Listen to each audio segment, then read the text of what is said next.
Welcome to the Great Loop Radio podcast, brought to you by America's Great Loop Cruisers Association. We're dedicated to sharing Great Loop information and inspiration with those actively cruising, planning for, or dreaming about a Great Loop adventure. I'm Kim Russo. I'm the director of AGLCA. Today we're going to talk a little bit about weather and the National Weather Service and how they can be helpful in general, but also specifically for boaters and loopers. So our guest will be Chip Kasper. He is the meteorologist-in-charge in Key West, and he's got a much fancier title than that. I'll let him share a little bit with you about his title and his duties. But before we bring him into the conversation, I do want to take a moment to recognize and thank our Admiral sponsors who support AGLCA at the highest level. They are Curtis Stokes and Associates, Great Loop Yacht Sales, Passage Maker Trawler Fest, Skipper Bob Publications, and Waterway Guide Media. As always, we encourage our listeners to support these businesses that support the Great Loop. And with our sponsor recognition behind us, I would like to officially welcome Chip Kasper to Great Loop Radio. Thanks for joining me today, Chip. Hi, Kim. Thanks for having me. Yeah, greatly appreciate your time. This actually came about because you were kind enough to give some of our members a tour there at NOAA and the National Weather Service when they were in Key West. So let's start off. They were so impressed with the information that you shared and what your team does there that they really thought it would be of interest to all loopers. So tell us a little bit about yourself and your role at the National Weather Service. Yeah, sure. So I'm the meteorologist in charge here at the Key West office, which is a weather forecast office. The Weather Service has actually 122 weather forecast offices in the field that cover all the United States and its territories. 47 out of those 122 are actually providing marine weather services, forecast warnings, and that's from the Pacific to the Atlantic, the Gulf Coast, and the Great Lakes. And so our office really covers all the Florida Keys and the adjacent coastal waters, as well as the Straits of Florida between here and Cuba, parts of the southeastern Gulf of Mexico, Florida Bay, and then even out close to the Bahama Banks. So I oversee a team of about 21 meteorologists and technicians that work out of our facility here in Midtown Key West, Florida. And we're 24/7, 365 operation. And basically the mission of the National Weather Service is to provide data, information, and knowledge of weather, water, and climate so that people can make decisions that protect life and property. We're a public service agency, and your tax dollars support our operation. Excellent. And as I said, you had given some of our members a tour there in Key West. How did that come about? Was that your first encounter with loopers, or have you been, finding loopers there in Key West for a while now? I've been familiar with the loopers for quite some time. Before I fell into this role as meteorologist in charge, which I've been for the last 6 years, I was the head of our marine weather program here in the Keys for over a decade. I've actually been down here for over 25 years working for the Weather Service. So as the Marine Program Leader, I really came into contact with mariners from across the spectrum. Of course, we work very closely with our partners at the U.S. Coast Guard and with the other state and local marine agencies. But we also, through educational activities and just interacting, with our customer base, I came in contact with a lot of boaters, cruisers, sailors. We try to have a presence at the local seafood festivals and some of the other festivals where cruisers and sailors would tend to visit and congregate. And so just through those eyeball to eyeball interactions, I would come to learn about some of their activities and their ventures and their challenges, especially when it comes to weather. And then I would hear this term, the Great Loop, the looper, and I'm like, what is that? And this was probably years ago. And then I came to learn that it was this unique circuit around the waterways of the eastern United States. So that was kind of my first encounter. And then, this group, basically I got an email, I think around Christmas time or whatever it was. And they said they'd be in town and a bunch of them were really interested in visiting our facility. And so, of course, I was happy to accommodate that. And I had them all here for a couple hours. It was a really good visit. Yeah, I love that. And thank you for taking that time with them. But, weather is probably the main thing, the biggest thing that can impact a looper's trip just about anywhere, even when they're, when they're not in open water and not expecting it, is still sometimes the weather is the biggest thing. And of course, a big concern is hurricanes, and hurricane season is right around the corner now. I'm actually in the Fort Myers area on the boat right now. Most loopers have started to head north, largely to escape hurricane season.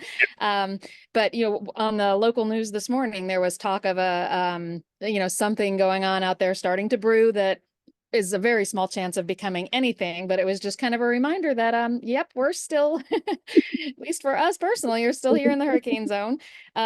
So with it right around the corner, I would assume it's a particularly busy time at NWS Key West. Anytime people ask us about the weather, we always just say, we don't have our crystal ball, but since you are the meteorologist in charge, maybe it's a more fair question for you than to most people I would ask, but what's kind of your thoughts? What's your prediction for this upcoming season?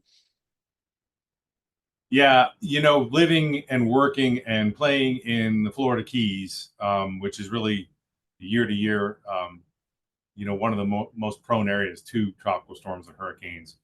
It almost doesn't matter what the outlook is among the seasonal forecasters, because really, if you look at our history, it's really not a matter of if we're going to be affected by a tropical storm or hurricane, or it's when we're going to be affected. And it's on average we have a hurricane within 150 miles of here about once every 2.5 years. So this is sort of part of the fabric of life in the Keys, is to be aware of the hurricane risk, be prepared, especially before the season gets going, because things can happen quickly, and especially if you own a boat or you live on a boat, your risk is higher than most folks. So, and a lot of those preparations you have to do should be done during the daytime, obviously.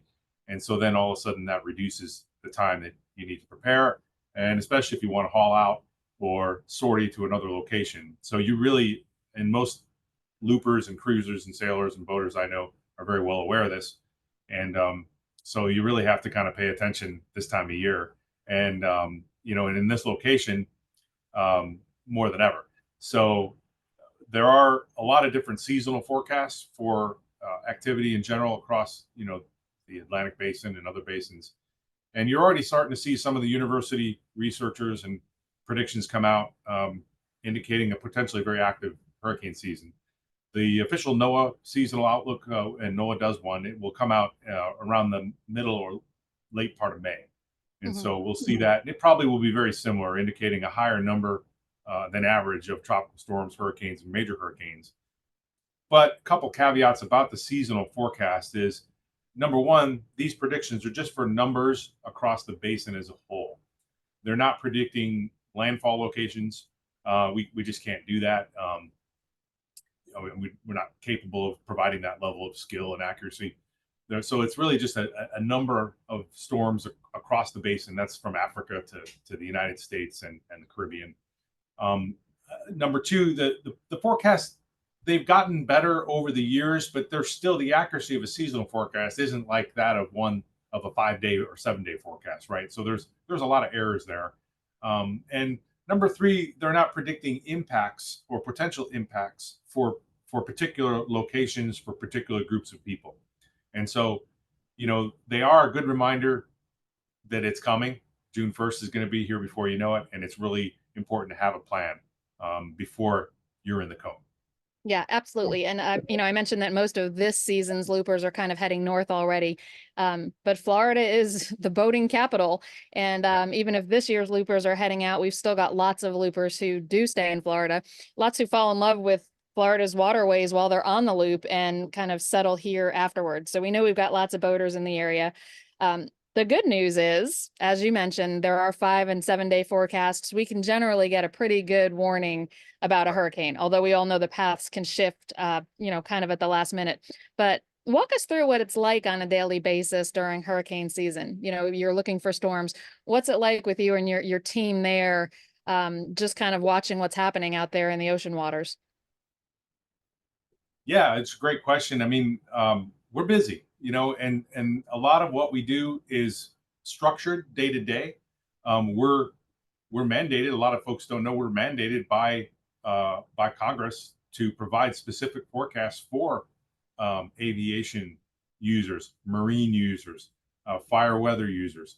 And so with marine weather forecast specifically, we're providing coastal waters forecasts every 6 hours, so 4 times a day at least. And the local forecast officers are doing that essentially for the coastal waters, basically within 60 nautical miles of shore.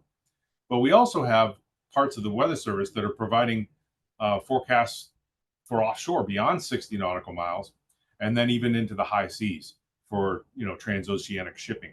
So there's two entities that do those offshore forecasts. One is the Ocean Prediction Center in College Park, Maryland, and they're really looking at those offshore forecasts for sort of the mid-latitude, not the tropical regions, but kind of 30 degrees and north for both the Atlantic and the Pacific. And then another group that's actually co-located with the National Hurricane Center in Miami called Tropical Analysis and Forecast Branch, or TAFB. They're doing the same thing for those offshore forecast areas of the Atlantic and the Caribbean and the Eastern Tropical Pacific, basically over the subtropical and tropical waters. And so so between those two groups and then all the forecast offices handling the near shore forecast, the Great Lakes, we're providing these marine weather services on a daily basis. In addition, we do at the forecast office special marine warnings, and that's what we actually call them, special marine warnings for thunderstorms, violent squalls, fast moving cold fronts, things like that. And so these are more short-term based warnings that are looking out, maybe in the next 20 minutes to an hour. Whereas a general forecasts are for a 12-hour period, and we typically go out about five days, and then 7 days for an outlook. Our forecast horizon is typically 7 days, and then each day we add on top of that. Yeah. So once a storm is developing, how is that monitored, and how often is that monitored? You mentioned you're forecasting every 6 hours, but how often is that data being collected on the storm's intensity and its path? Yeah, another great question. So in the Weather Service, we have a lot of different components working together. And so I mentioned the field offices, like the one here in Key West. There's 122 of those, 47 that handle marine weather. Then we have different national centers for expertise in specific areas. And I mentioned a couple for marine for the offshore forecast. There's another one for hurricanes specifically. That's the National Hurricane Center. You've heard of that. That's a Weather Service group up in Miami. And their sole focus is on the forecasting, the monitoring and the forecasting of tropical storms and hurricanes, specifically the track, the intensity, and the structure. And then when a storm approaches the coast, then we start working almost hourly, several times a day, collaborating, video, text, whatever. And then the local offices, we're really looking at the hazards specifically and the impacts. And the main hurricane hazards, of course, in addition to marine weather, are the damaging sustained winds around the core, tornadoes and waterspouts in the outer rain bands, rainfall flooding, and storm surge, which is actually the #1 killer. The Hurricane Center is really looking every day across what we call the main development region and then even beyond for any seedling, any possible system or area of spin or cloud cluster that could have the potential to eventually evolve or intensify into a tropical depression, tropical storm, or hurricane. And so they have somebody or a group of people on duty constantly. Satellite's a big tool now. And the modern satellites are just incredible in terms of their power, resolution, ability to use multiple channels to monitor developing weather. They also use buoys and data from ships, data from cruisers and sailors or whoever's willing to share. Along the coast, you have the radar, the Doppler radar network. And there's also special instruments aboard some of the satellites that use basically a type of radar that can actually monitor the sea surface. And so you can look at waves and winds on the sea surface. And so they're monitoring this, and coming up on May 15th, we'll start issuing what's called a tropical weather outlook, which I'm sure many of your listeners are familiar with. And this tropical weather outlook will be issued every 6 hours. And if there's really no systems that are of concern, it'll just say, nothing expected for the next 5 days or 7 days now. And then if there's something, then they'll have a couple descriptive lines about it and some probabilities for the intensification into a tropical depression. So once something has been identified that's a candidate for developing into a tropical cyclone, then they'll start advisories on that system specifically. That's when you'll get the cone, right? So they'll start advisories. They'll start 5-day forecasts with a cone graphic, wind speed probabilities for 34 knots, 50 knots, 64 knots if it's relevant. And then, sort of the system will start, and they'll do that every 6 hours until it gets close to the coast. Then they'll start increasing the frequency of those advisories because you have more data along the coast typically. And that's kind of a general description of how that process works. Yeah. One thing you mentioned in there, Chip, was collecting data from cruisers and anybody who's willing to share. How can cruisers kind of help with that? How can they collect that data and share it with you? Yeah, I would just there's a couple kind of entry points in terms of websites and contacts that you should be familiar with.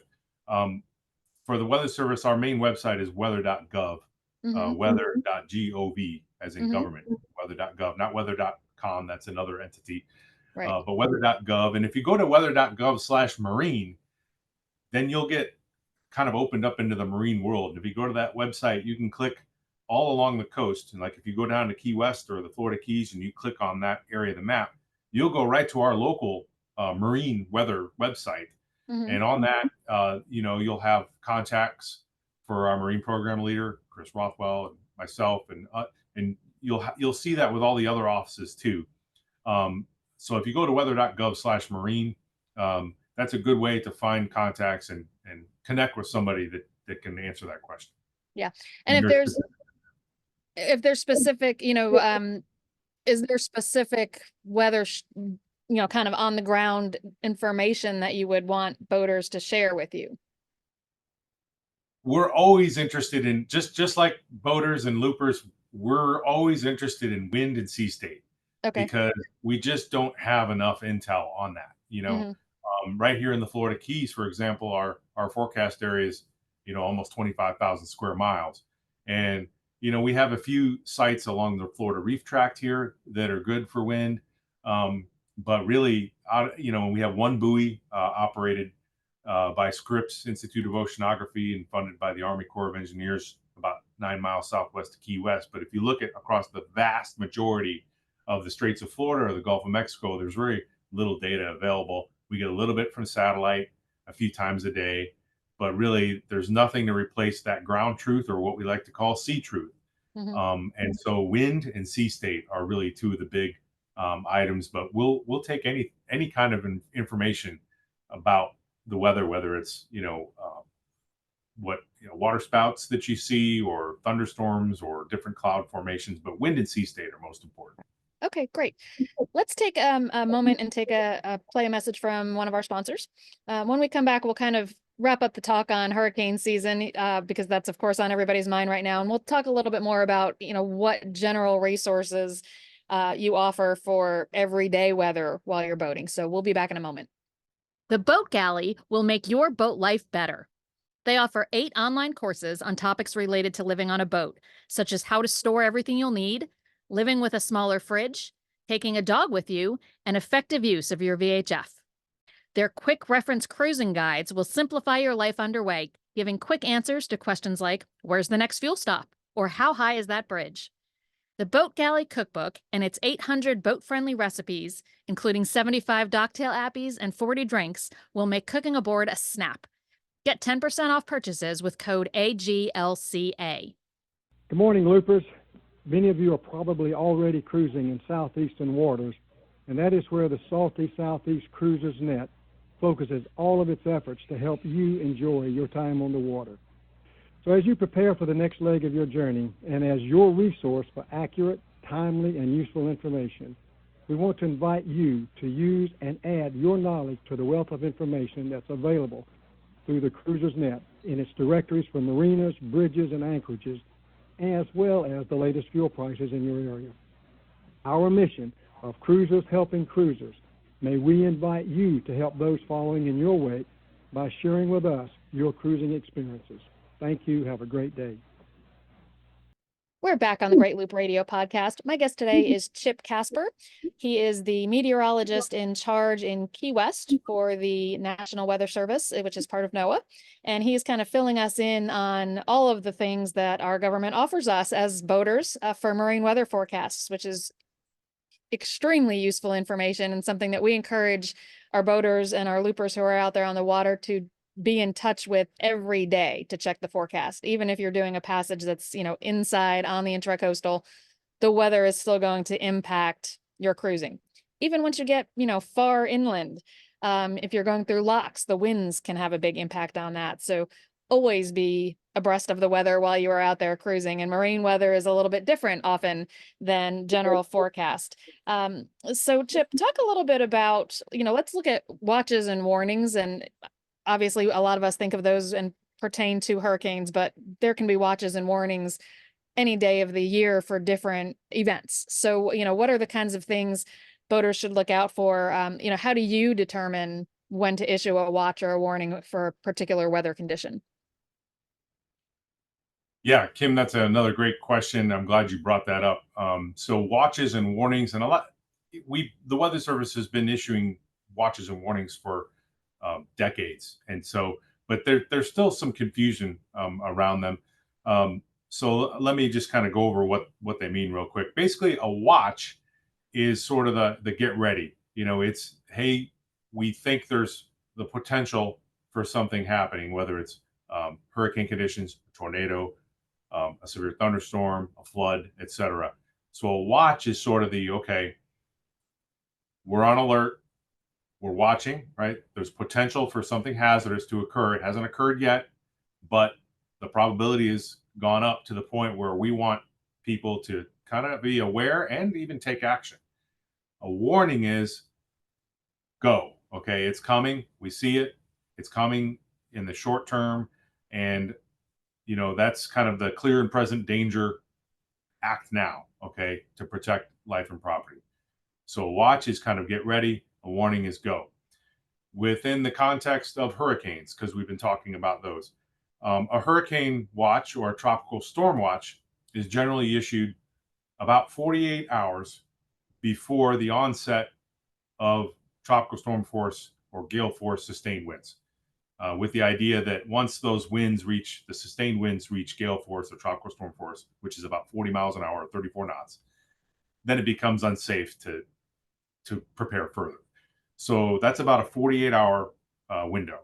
Now, the reality is that for a lot of mariners and loopers, you might have to be taking action before then, and so that's why you kind of want to constantly be monitoring what's going on during hurricane season, because it may be necessary to act before then, or depending on what marina you're at, etc., or what action you're going to take, haul out, sortie, etc. But by 48 hours, that's generally when the watch is issued. The warning is 12 hours subsequent to that. So 36 hours before the onset of sustained tropical storm or gale force winds. So those are the definitions. We have another one that's more recent called a storm surge watch and storm surge warning. And the timelines are similar, 48 and 36 hours, 48 for the watch, 36 for the warning. Storm surge is basically, when we talk about a storm surge watch or warning, we're talking about the potential for life-threatening storm surge flooding. Storm surge is the rise of the ocean where it causes flooding over land. And so generally, if we're looking at a potential for areas along low ground to go 3 feet or higher of inundation or flooding, then you're going to see a storm surge watch or warning. Watches or warnings, they're not just issued automatically or haphazardly. We really are very thoughtful and deliberate in the Weather Service, with watches and warnings, because essentially they're risk communication messages that we really want people to be aware of. And so when we're issuing hurricane or tropical storm or storm surge watches and warnings, there's a lot of collaboration going on between the local forecast offices, the Hurricane Center, and even our partners in emergency management and the Coast Guard to make sure that we're kind of on the same page and we're communicating this risk that we think is important enough that we want to put this out on all channels for people to know about. Mm-hmm. So kind of focusing in on when we're out there boating on just kind of a normal day of cruising, not a big water crossing, but what are some of the best resources you think that NWS offers for boaters for every day, for them to check before they leave the dock? Yeah, I mean, certainly, every boater I know, including myself, will, kind of look out the window, right? And you see how that palm tree's blowing, and you already have a good idea of, look, based on that, what's going to be happening in the very short term. But I certainly would, in the weather service at our marine forecast offices, we take a lot. First of all, we have a lot of expertise, a lot of professional expertise, and a lot of technology and tools that go into forecasting weather. I know in our Key West office, this is really something we take pride in. It's something we do multiple times per day, every day. We have people here that have been doing it for years. And so I would just encourage people to go to that weather.gov/marine website and look at your local coastal waters forecast. There's several different ways that you can have that presented to you. You can get the old school text forecast, where you kind of just read a description for wherever you're at, wherever zone you're in. You can click on a map and get a kind of a point and click, we call, forecast that's a little bit more granular in terms of detail. And you can get hourly weather graphs for wind and sea state and, rain chances and sky cover, heat index, whatever you want on there. So I would just encourage folks to go on that website, click on your location, and play around with that a little bit. There's a lot of weather apps out there in the sort of the private weather industry sector that people look at, and everybody has their favorite, and then that's fine. I think for everyday use as well. A lot of that information comes directly or indirectly through the Weather Service. But I will say, when it comes to decision making for life purposes, safety of life purposes, you really want to come directly to the trusted sources.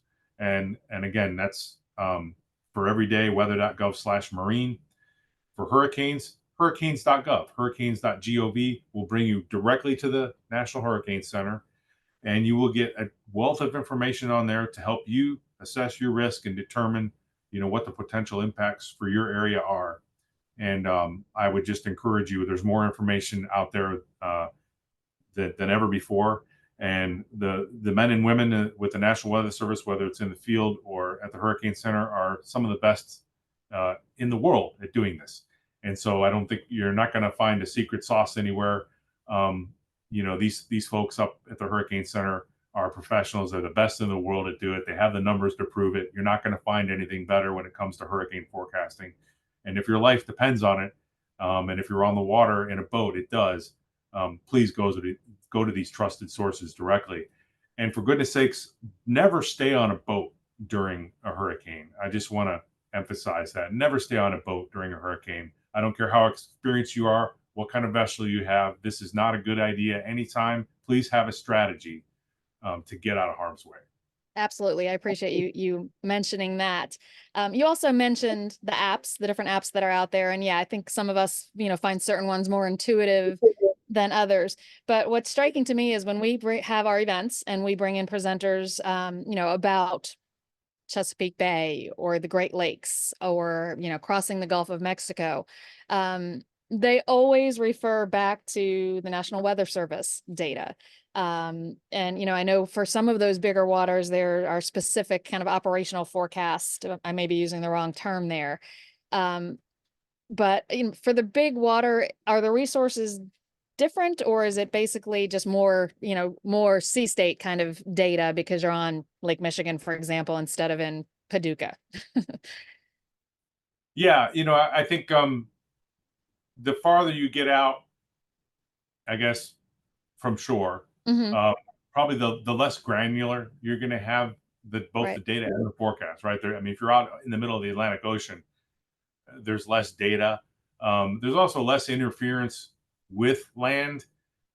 The weather can and your listeners certainly know this, the weather near shore can get really complicated with, land and sea breeze circulations, thunderstorm outflows, areas of fog developing in certain spots. Even the water temperature can kind of affect the momentum transfer down and the wind gusts in certain areas. And this is especially true near shore along the Gulf and Atlantic coasts, and definitely the Great Lakes. I grew up near the Great Lakes, and as a kid would be out there frequently, and was just amazed at how volatile the wind and the weather can be up there.